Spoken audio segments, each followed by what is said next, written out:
ഈശോ മിശിഹായ്ക്ക് സ്തുതിയായിരിക്കട്ടെ. പ്രിയ സഹോദര സഹോദരി, നല്ല ഒരു ദിവസം കർത്താവിൻ്റെ നാമത്തിൽ നിനക്ക് ഉണ്ടായിരിക്കട്ടെ. നീ ഇന്ന് എന്തൊക്കെ കാര്യങ്ങളിൽ വ്യാപൃതിയാകുന്നുവോ ആ കാര്യങ്ങളെല്ലാം കർത്താവ് ഭംഗിയായിട്ട് നിനക്ക് ചെയ്തു തരട്ടെ. ഈശോയുടെ കൂടെ ആകാനായിട്ട് ആഗ്രഹിക്കുന്നുണ്ടെങ്കിൽ ഈശോ പറയുക, തന്നെ പരിത്യജിച്ച് തൻ്റെ കുരിശും എടുത്തുകൊണ്ട് ഈശോയുടെ പിന്നാലെ വരണം. നമുക്കുള്ളതിനെല്ലാം മാറ്റിക്കളഞ്ഞിട്ട് എല്ലാം വിറ്റ്, ഈശോ ഒരു യുവാവിനോട് പറയുന്നുണ്ട്, നിനക്കുള്ളതെല്ലാം വിറ്റ് ദരിദ്രർക്ക് കൊടുക്കുക, അതിനുശേഷം വന്ന് എന്നെ അനുഗമിക്കുക. എല്ലാം ഉപേക്ഷിച്ചിട്ട് എന്ന് വെച്ചാൽ ഈശോയിലേക്ക് ഫോക്കസ് ചെയ്യുമ്പോൾ വേറെ ഒന്നിനും അതിന് മുമ്പിൽ വരാനായിട്ട് പ്രതീക്ഷിക്കുവാനായിട്ട് നിനക്ക് സാധിക്കുകയില്ല. എല്ലാം ഉപേക്ഷിച്ചിട്ട് നീ എന്തിനൊക്കെ പ്രാധാന്യം കൊടുക്കുന്നതെല്ലാം മാറ്റി വെച്ചിട്ട് ഈശോയുടെ പിന്നാലെ വന്നെന്നുള്ളതാണ്. ആ യുവാവിനോട് ഈശോ പറഞ്ഞു കഴിഞ്ഞപ്പോൾ പിന്നീട് വചനം ആ യുവാവ് എന്ത് തീരുമാനമെടുത്തു എന്നതിനെക്കുറിച്ച് പറയുക.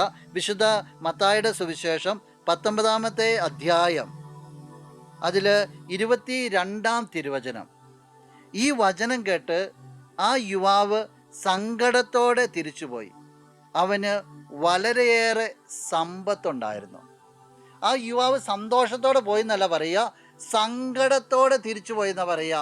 എന്നിട്ട് പറയാണ് അവന് വളരെയേറെ സമ്പത്തുണ്ടായിരുന്നു.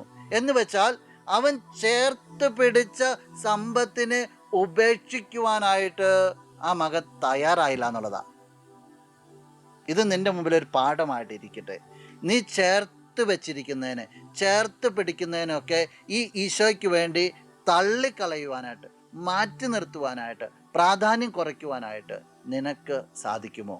അതാ പ്രിയ സഹോദര സഹോദരി, ഈശോ ഇന്ന് നിന്നോട് ചോദിക്കുക. നീയാണ് ഉത്തരം കൊടുക്കേണ്ടത്. നമുക്കൊരു നിമിഷം ഒന്ന് കണ്ണുകൾ അടയ്ക്കാം. നമുക്ക് നമ്മെ തന്നെ പൂർണ്ണമായിട്ടും നല്ലവനായ കർത്താവിൻ്റെ സന്നിധിയിലേക്ക് ഒന്ന് വിട്ടുകൊടുക്കാം.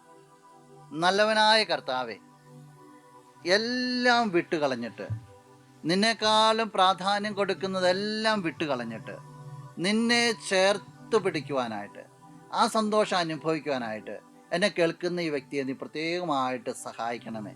ഇന്നത്തെ ഈ ദിവസം നിൻ്റെ നാമത്തിൽ അനുഗ്രഹിക്കപ്പെടട്ടെ എന്ന്, നിൻ്റെ നാമത്തിൽ ശക്തിപ്പെടട്ടെ എന്ന് പ്രത്യേകമായിട്ട് പ്രാർത്ഥിക്കുകയാണ്.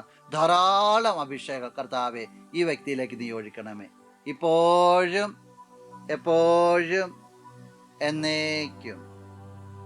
ആമേൻ. ജീവനുമെൻ്റെ സർവസ്വവും